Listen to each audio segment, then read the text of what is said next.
Hello and welcome to our webcast today on the state of employee engagement. Today I'll be sharing results from our second annual survey to understand best practices that are being used to improve employee engagement from the United States and around the world. My name is Charles Rogel. I'm the Vice President of Products and Marketing here at DecisionWise. DecisionWise has been in business since 1996, and we specialize in conducting employee engagement surveys and helping our clients to use the feedback to promote organization change and improvement. This presentation is scheduled for 60 minutes. Everyone's on mute, so if you have questions, please use the question tool to submit them, and I'll address them as we go. I have provided the slides that we'll use today in the handout section of the webcast tool, so if you mouse over there to handouts and open that up, you can see the handout. You can download that and follow along if you'd like. It's in a PDF format. This webcast has been approved for 1 hour of HRCI and SHRM recertification credit. So at the end of the presentation, I'll provide you those activity codes, and I'll also send you an email with the codes along with a link to the slides today, so you have those for your records. So let me get into our data. I'm really excited to kind of share this with you today. This is our second annual survey that we've conducted, and so now I have some trending information to show from the previous year of what people are doing to really work on employee engagement within their organizations. And so what we're finding is that, and here's kind of a basic overview of our study, what we did. We essentially developed a survey and sent it out to HR professionals around the country and the world to provide feedback on what they're doing to improve employee engagement.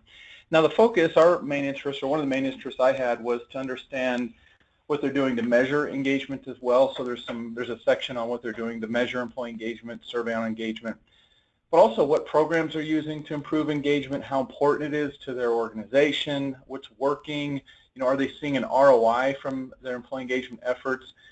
So we covered a lot of things. The questionnaire had about 30 questions, and so we got a lot of good data, and then we also did some analysis to find out, okay, what's really working? What are people doing, those that are being successful, what are they doing different than those that aren't successful? So the key finding, I'll just give you the key findings up front. We'll also kind of review these at the end. But there are basically 4 takeaways for HR professionals from this presentation. The first one is that engagement drives retention. And those companies that are really concerned about retention have a focus on employee engagement, and they're really doing a good job at improving employee engagement. Now, our research shows that engagement drives retention and performance within organizations. And so retention is an easier maybe metric to use as an HR professional because the executive team gets it. They understand how retention costs money. When you lose good people and have to replace them, it can cost up to a year's salary for a replacement. So that's really an easy way to talk about employee engagement with your executive team, is the importance it has on retention. The next one is that those companies that have a formal employee engagement program within their organization are more successful. And we'll talk more about what these programs mean, what people are doing, and how they work. But if you brand an engagement program in your organization and really strive to increase engagement, you'll see results. If you're just kind of measuring it on the side, or maybe employees aren't so familiar with it, you're not going to be as successful. The third one is those that were consistently measuring it. This is more those people measuring it annually. They're seeing improvements more than those that are doing it sporadically or or not at all, for example. And then number 4, we saw a slight improvement with those that were using benchmarks. In other words, they're using industry benchmarks to compare their engagement scores to others in their industry, and that gives them maybe some better context as well as help in where to focus their efforts on their engagement initiatives. We'll talk more about all 4 of these as we go through the results today. So let me continue on here and talk about the sample size. So we got responses from 157 people. They were from around the world, all different company sizes. Most of them were professionals in HR. So here's kind of the breakout by revenue and employees. I was pleased with these results because we got a good mix from smaller companies to larger companies. The biggest gap here was a don't know in terms of the 40% of revenue size. But that was mainly because there were some, HR professionals who just weren't aware of the revenue for the past year. Number of employees, there was a good group here from, you see the small group from 1 to 99, but Most of the others are over 100, so there's good representation from all those different company sizes. And then as we looked at the what department they were in, what their job title was, you can see most, the 66% here, are human resources. And within job title, 22% were individual contributors, but then 33%, 16% managers, directors, and senior managers are in this group here, with some vice presidents as well in this 4% group. So mostly HR managers, HR people that are managers within their organization participated. So I think we got a good set of data from people who know what's going on in terms of engagement within their companies. So let's talk first about the first few questions of the survey, which focused on people's perceptions of employee engagement. What I was trying to understand here are, what are they doing, what do people feel about engagement? Because the question I had is engagement still important to companies? Are they focused on it, or is it kind of dying out, and is it being replaced by maybe other terms like employee experience or employee value proposition, or just employee satisfaction in general? So as we looked at the data, what we found is that it's still it's still important. And so the first question I asked, just to understand familiarity, was to say, of course, how familiar are you with the term employee engagement? By and far, most people know what it is. It's been around for about 10 years now, and it's become such a focus lately that I'm not too surprised by these results. We had a few people that said not at all familiar or somewhat familiar, and I imagine those people weren't necessarily, these were the people that weren't in HR roles that participated. As we go through the results, look for the end value here at the bottom of this survey. I've included that from 2017. So the green little number here of 148 is how many responses we got to this particular question.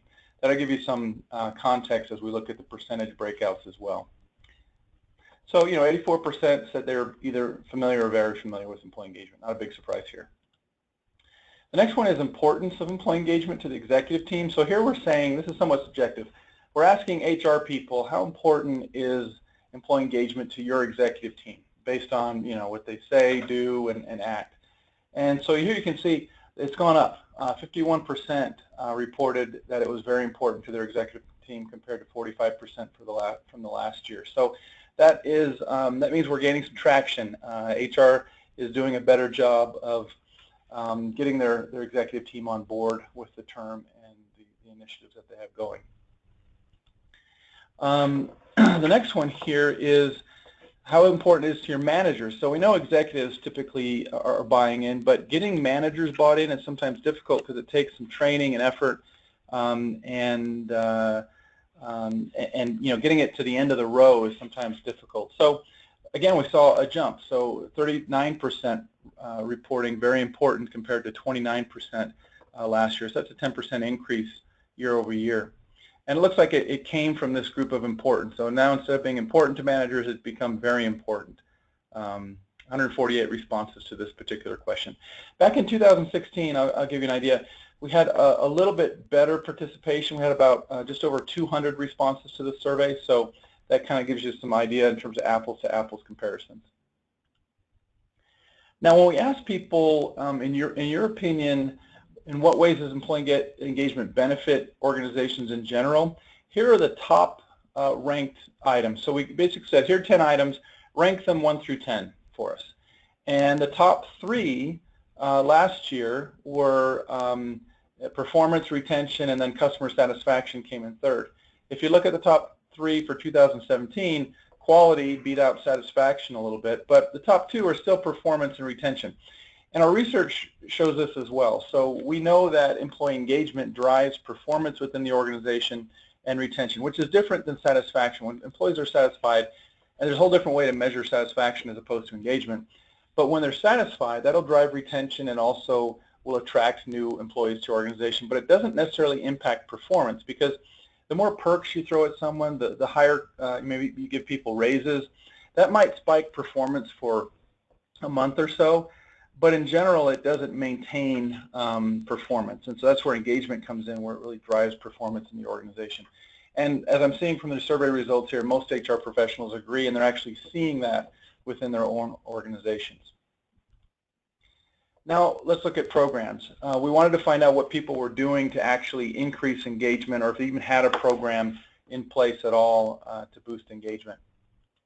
So, use of formal employee engagement programs. So, I tried to couch this to say, by formal, meaning it's specifically aimed at enhancing employee engagement. And here the idea is that you've got a program that you communicate to your organization, that people know about, that really is designed around boosting engagement. So we saw a slight drop this year. So from 55% to 52% reporting, and a little bit of a gain in terms of those that are not doing or having a program in place. So as I look at this is pretty similar, about the same as last year. There's not too much I can take away from this, other than maybe we had different responses from people, so it's not the same exact sample. But generally, 50% of companies have a formal engagement program in place. Now, this is interesting. When we asked those people that did not have an engagement program in place to enhance employee engagement, we said, hey, out of the 34, you can see down here, there's 34 responses. Of you 34, why don't you have a program in place? Well, the lack of knowledge about employee engagement was number one. So a really big increase from the year before. There's only 17%. We got a broad variety of responses. But so if you're struggling to get an engagement program going, you need to do some more education within your company, and specifically with your executive team, on how engagement can drive performance and retention and why it's so important. And hopefully that'll get you some more traction to be able to start an initiative to boost engagement within your company.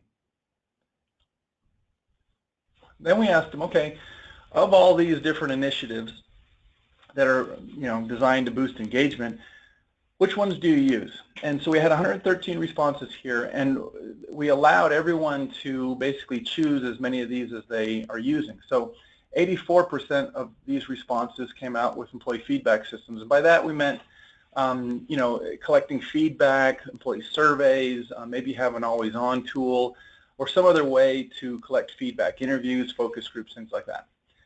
Then we have training on employee engagement, which dipped a lot from the year before. Other types of training, wellness programs. You can see in general for 2017, there was a a significant increase in people surveying on employee engagement, but then a dip in terms of other programs that they're using, wellness programs, recognition programs, events, parties, and that sort of thing. So that was interesting to see that that dipped so much from the previous year in terms of reporting on these other types of programs. But it's good to see people are at least measuring it. Now, measuring doesn't necessarily increase engagement, but we've got some data to show you as well to give you some insight into how that works. Then we said, okay, well, of all these programs you're doing, overall, how successful do you feel they've been? And similar results from the year before, somewhat successful being the most prominent response. Now, looking at the slide before, the dip in the different programs that were implemented, maybe these people that said somewhat successful from the year before decided, hey, let's not invest so much in these other programs. We're not really seeing the ROI that we expected to see. So we're going to kind of pull back a little bit on the programs that we're initiating because we can't really measure how successful they've been. And that's one thing we'll get to later in the results. We asked about that specifically. So out of the 133 responses here, almost 50% said somewhat successful. Then we've got these others that are doing a really good job, very successful or successful. We asked them as well, what do you expect to do in the future? So of those that knew their plans, and so 15% said don't know, but as we look here, there were 100 responses that, of these 100 responses, most people said, hey, we're going to continue to measure employee engagement. But there was a large breakout from these other groups in terms of the numbers or the different programs that they would use. Not too surprising.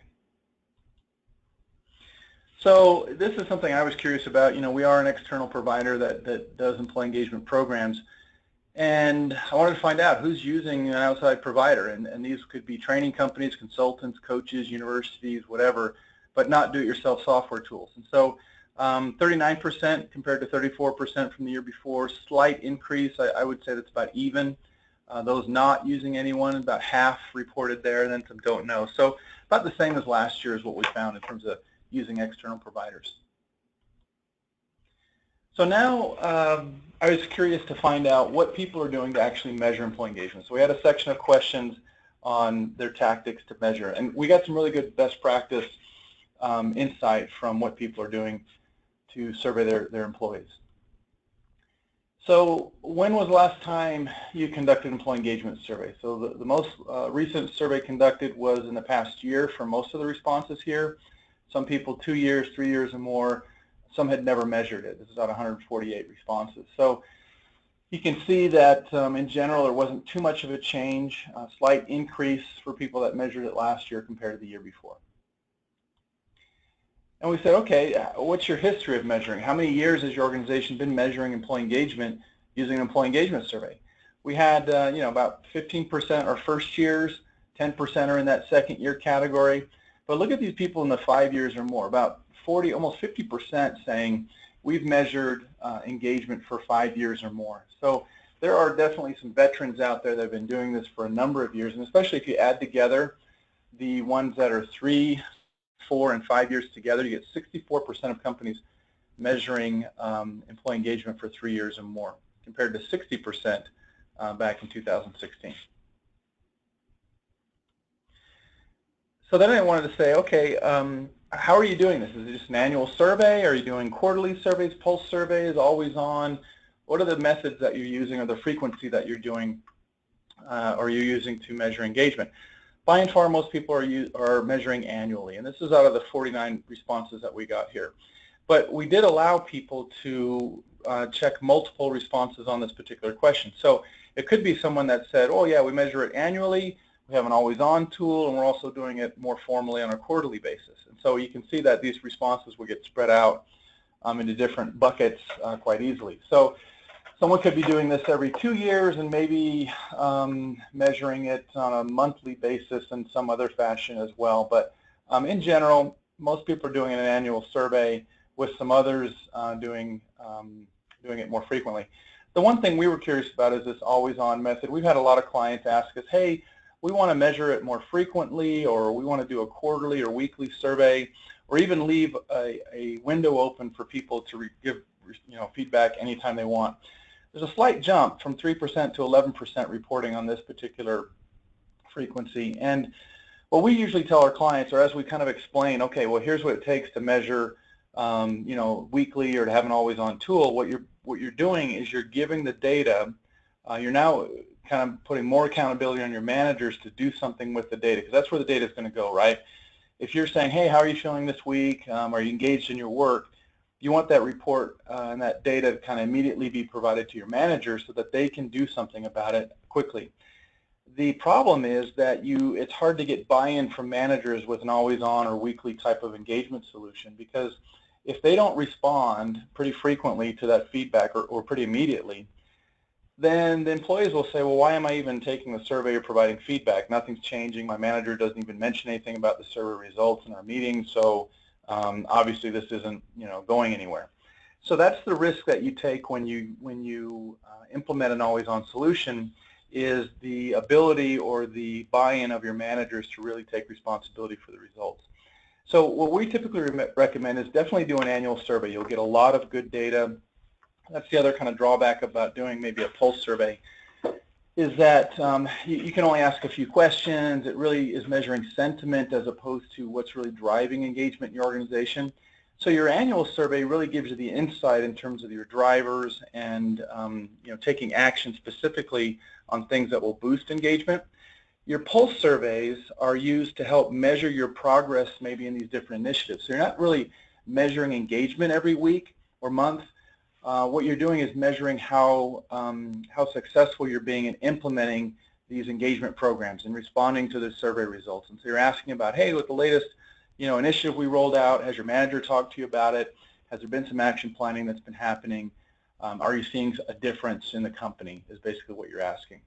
And you want to measure as frequently as you're willing to take action on that feedback. So you don't want to get ahead of yourself. So many of our clients will do this on a quarterly basis or maybe a monthly basis, but you really have to focus on your managers to respond to that feedback.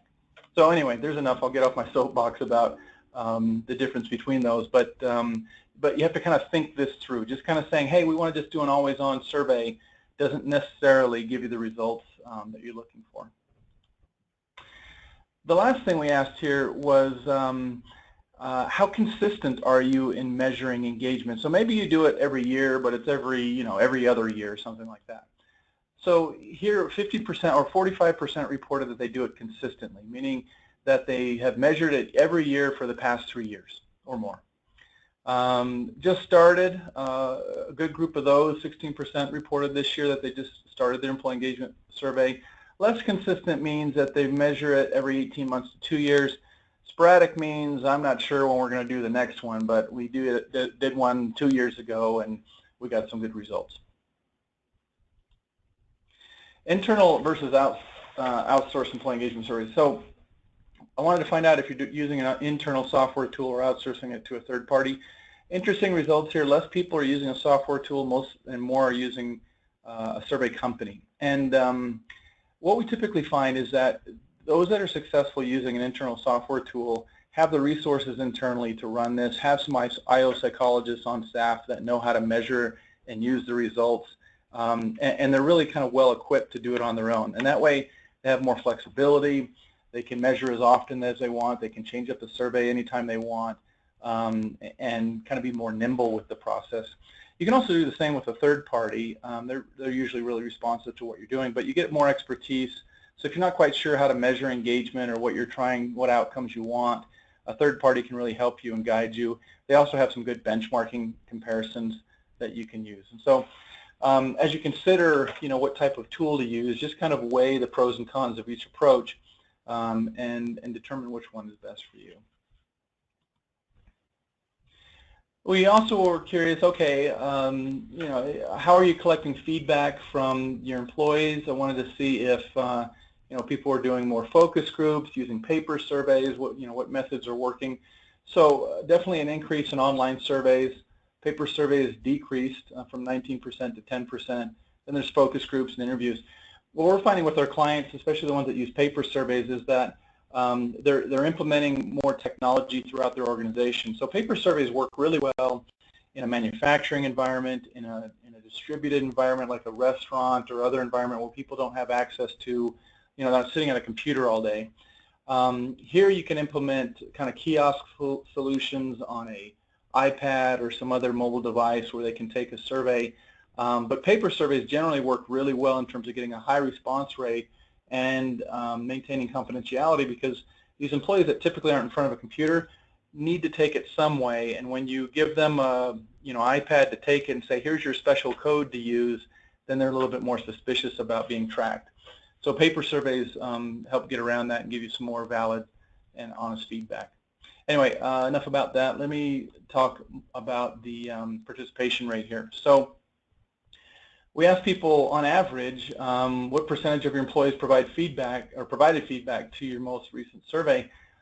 Surprisingly, 36% reported that they got 90% plus participation, which is really high. That's a really good participation rate.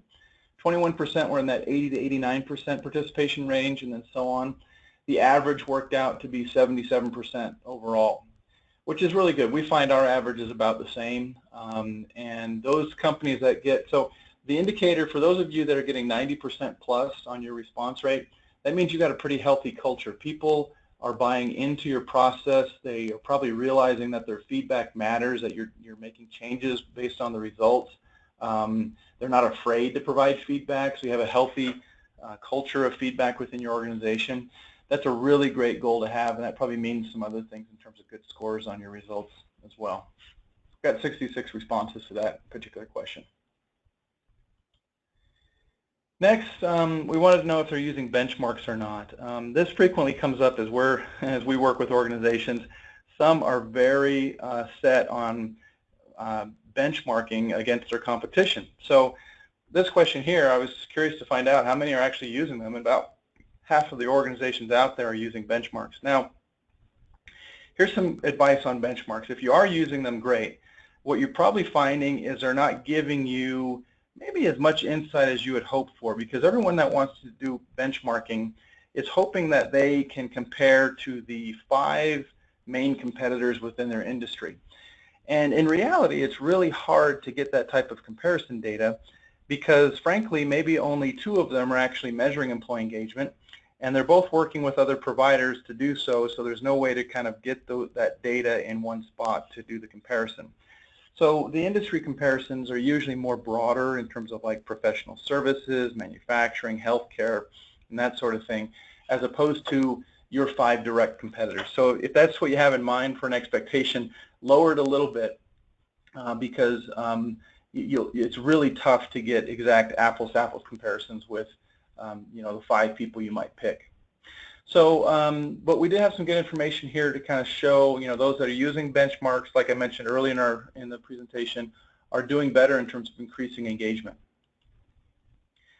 And then we said, this question's probably a little bit subjective because I said, according to your most recent survey results, what percentage of employees are engaged in your company? So this includes people that you consider to be fully engaged, or somewhat engaged. That's kind of a broad spectrum. But we looked at this. It's interesting to see that some companies reported 90 plus, 10% of that group. 24% said they were 80 to 90% of their employees were engaged.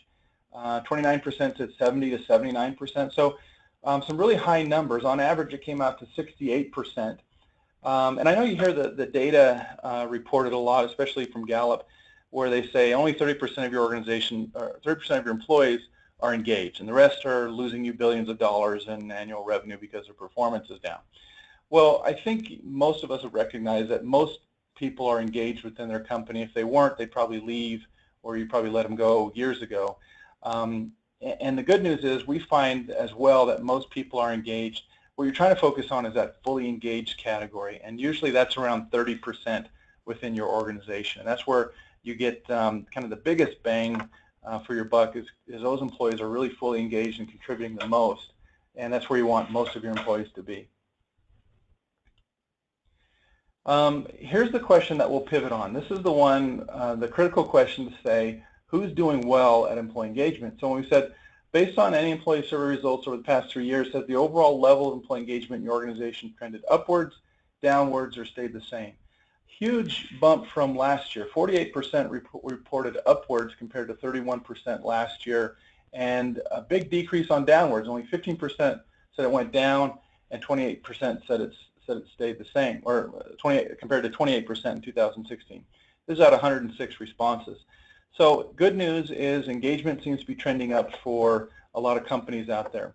What we did in our research, and this is how we got our best practices conclusion, is we looked at those with engagement trending up over the past 3 years to see what are they doing differently than others, so we can gain some insights here. So I'll show more of that data later on in our presentation.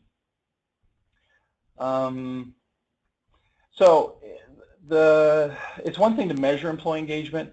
It's another thing to actually use the results to drive organization change. So the next set of questions really focused on what are people doing with their employee engagement results. Are they just kind of showing them to the executive team, or are they actually doing some planning and rolling them out to their managers and really trying to make some change?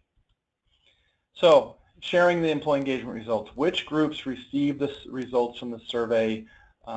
Check all that apply. So 84 responses here. Obviously HR does. I don't know why about 10% of HR people don't get the results, but there's some companies out there that don't share them with HR. The executive team dropped significantly. So last year they reported 79% of the organization shared it with the executive team. This year only 41%. So I'm not quite sure. I don't know if I believe that number or not, because I would assume the executive team would want to see these results. The same happened with sharing the results with managers and employees. That dropped significantly across the board in terms of the groups that responded this year. So 58% of all managers got it last year, only 28% this year, and so on down the board. So this was one of the best practice findings from our results last year. Those companies that shared the results throughout the organization more prolifically, as well as did action planning with all these different groups, saw an increase in engagement. Their engagement trended upwards over the past 3 years. And so seeing these results is somewhat disappointing. Definitely you want to share the results throughout your organization. Otherwise, you're kind of wasting your time and effort. When we look at who's involved in action planning, the executive team went up quite a bit, which is nice. So even though fewer of them got to see the results, apparently more of them are doing action planning. HR team did a little less, and then managers dropped a little bit as well. So the one recommendation we always have is you definitely need at the executive level to do some action plans, roll out some initiatives based on the results from the executive team. And usually it's one or two things, and it's not anything, really maybe significant. Maybe it's two small things you decide to tackle. But the idea is that you use the results to show your employees that you got their feedback, you thank them for it, and that you're going to do something about it. And that way they'll participate even more the next year because they'll believe that they were heard. Action planning. This was one of the key findings from last year, that those that created action plans saw their engagement levels go up. We basically saw the same results between executive team, HR team, and managers. We didn't really ask about employees or non-managers last year, so I added that this year, and we got 35% responding there. But look at this, only 47 responses. So that's telling me that that only 40% of the people, are doing action. 47 out of the 150 were doing action planning with these groups. Really low, and really an area for improvement. Training on employee engagement. This was one of our significant findings from last year as well, where those that provided training to their executive team and managers on employee engagement were more likely to see increases in engagement. So when we asked which of these groups receives training specifically on employee engagement, the executive team went up by far, which is really good news. Obviously, they're becoming more interested. They know it's one of those key drivers to organization success and business success. And it looks like HR is providing them some more opportunities to learn about it. And then the number that don't train went down. That was good to see as well. So ROI and employee engagement. This is the key pivot point for most organizations. We find a lot of people are measuring it or talking about it, but they're not really looking at, are we seeing a return on our investment from the initiatives that we have on employee engagement. We're going to look at this specifically. We asked a few questions about it. So, do you measure a return on investment from employee engagement programs? Look at this. Only 11% said yes. That was an increase from 9% the year before. The majority said no or don't know. Now, this is kind of a broad question, and maybe it caught people off guard because they're like, well, I don't even know what we would measure, how we would, quantify a return on investment from employee engagement programs. I'll talk about this a little bit more. But out of the 133 responses here, only 11% are trying to measure the ROI of engagement, which is, I don't know, that's hard because as you keep presenting the results to the executive team, this will come up more and more. They'll say, well, why are we even measuring this? What is this tied to? What are the business metrics that we're trying to improve through these engagement programs? And I'll talk more about that in a minute. So then we said, okay, you might not be measuring it, but in what ways have you seen a return on the organization's investment in employee engagement? So anecdotally, okay, maybe you don't have any hard numbers, but what are you seeing that's improving? Well, by far, employee retention was the #1 response. They're getting maybe some higher application rates for job openings, higher performance, and so on, but the biggest one was retention. And we're seeing this over and over again. Mainly, companies that are concerned about retention want to improve engagement to keep their best people. Then we said, well, how strongly do you agree with the following statement? Our programs to improve employee engagement have given us the ROI or the results that we've hoped for. So maybe you're not measuring it, but you have an idea that, okay, yeah, it is giving us an ROI. Well, agree, 25% agree. Most people are on the fence. Well, I shouldn't say most people. 30% said neither agree, a lot said disagree, a lot of don't knows out there. So again, people are having a tough time quantifying the ROI and engagement within the organization. There's definitely a belief there that it improves, that it's good, it's something we should be doing, but tying it to any type of business result has been really difficult for organizations and continues to be. Then we asked an open-ended question. We just said, how would you describe the impact of engagement in your organization overall? By and far, the most of the responses were positive. So huge impact, it's getting better, but always can be improved. But here's this thing about, the ROI. It lacks a metric. So in other words, we're not quite sure what it's doing for us, but we know it's important, and it's important to employee morale. So again, this is where we see kind of this confusion about what do we really do with engagement. We know it's important. How do we make it really stick? Okay, so let's get back to the best practices, and I'll share the data behind those key findings that I shared earlier in our presentation. So this is the pivotal question again that we looked at. Based on any employee engagement results over the past 3 years, has the overall level of employee engagement in your organization trended upwards, gone down, stayed the same, or you don't know? 48% said upwards, and so we're going to look specifically at these that are trending upwards, going down, and staying the same on a few key questions. We'll kind of pivot off of a couple questions here.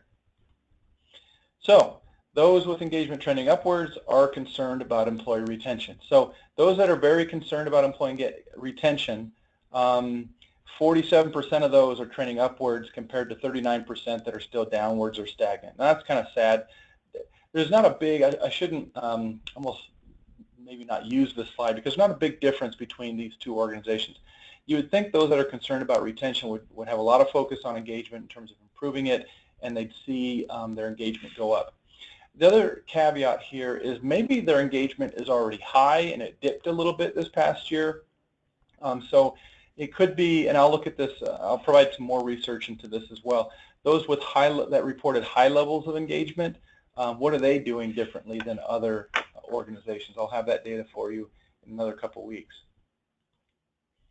Then we said, okay, what are these ones? If their engagement is trending upwards, we found that those that use programs to enhance engagement are doing better.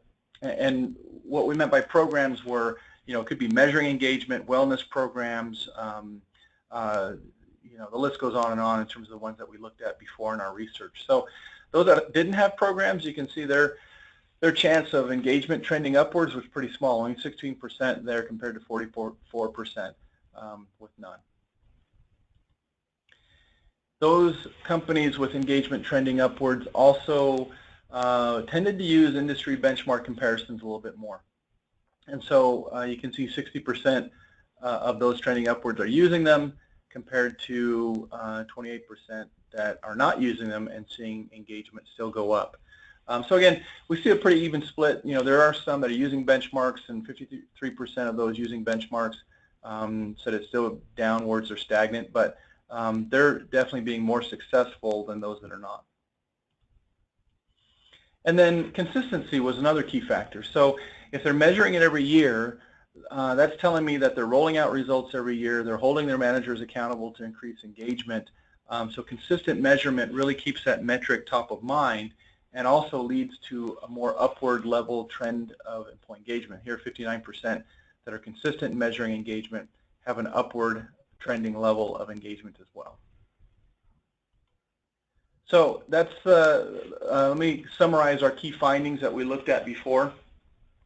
Number one, engagement drives retention. So as we talked about these companies how difficult, or as I showed how difficult it was for these companies to really quantify the ROI of employee engagement, the key metric to look at to quantify your engagement programs is really retention. That's where you want to start. If you're looking to tie it to other business metrics, I'd also recommend looking at maybe profitability by location.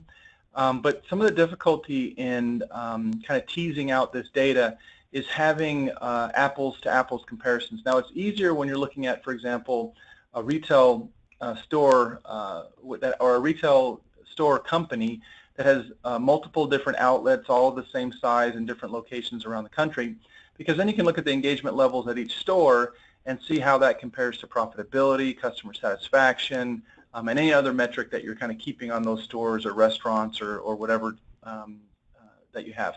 Maybe you have different factories in different locations that are all kind of producing the same things. But if you have a company that's all in one location or has various divisions that do different things, it's hard to kind of compare those divisions together. But definitely retention is something that you can look at overall and even by department to see, if there's high engagement in the department, is retention also high or vice versa. Number two, we talked about engagement programs. So those that have a formal engagement program in place, they're being more successful in increasing employee engagement. And it doesn't have to be that you implement a whole new recognition program. It could be that you just label your program as your employee engagement initiative for the year, and it's tied to maybe events and parties and celebrations of some sort. Those are also important to boost engagement and connection. Number three, measure engagement consistently. So if you've been sporadic about it, haven't been too committed, measuring it consistently will help, because then you'll be able to get real good, accurate trending information. You can see how you're doing from year to year. You'll see if the initiatives that you're working on this year are really paying off from the survey results next year. And that's really the purpose of measuring engagement, is to measure your progress as opposed to just taking a snapshot. We have many requests to do an engagement survey where the objective came from the CEO that, hey, it's time to do a survey with our employees. I want to see how they're doing. I just want to get a benchmark for where we're at right now. Well, that's a good start, but you definitely need to use those results and do some action plans, or else the next time you conduct a survey, if you haven't done anything with the results, no one's going to participate. I shouldn't say no one. You'll get less participation, less buy-in. Number four, benchmarks seem to be an indicator of increasing engagement within those companies. Now, I have some ideas that I don't think it's just the benchmarks. It's more because companies are probably working with an outside provider who also has some skin in the game to help them be successful. It also means that they maybe have some better context on what initiatives to work on that are important to them to be successful. So they're able to kind of tailor their action planning better by knowing where to focus their efforts. And it kind of gives you some more context. So we got a low score in this area. Everyone else in our industry did as well, but ours is higher, so it's not as bad as we thought it was. Anyway, those are some key indicators. So we'll have more. We're doing more analysis on this data as we look at it. I just got these results back recently. I want to also thank our team that helped us do this. We worked with a on-campus internship team at Brigham Young University, a group of students in HR and statistics and all kinds of different programs. There are about 5 of them that worked with us to do this, and they're the ones that collected the results and helped compile this information and compare it to our last year's data set. So I want to definitely thank all of them for their help. To learn more about DecisionWise, in fact, let me kind of go through a few of these things. We conduct employee engagement surveys. If you'd like to get a quote or an estimate on our services, just feel free to reach out and we can email that to you. If you'd like to learn more about employee engagement, I'll recommend our book, Magic, the 5 Keys to Unlock the Power of Employee Engagement. Great book for HR leaders as well as managers, and it's a great resource to understand what really drives engagement within your organization. And lastly, here's the contact information. Bottom left-hand corner, here are the activity IDs for HRCI and SHRM certification credit. So if you're using this, or if you'd like to redeem 1 hour free credit towards your PHR, SPHR, or your SHRM certification,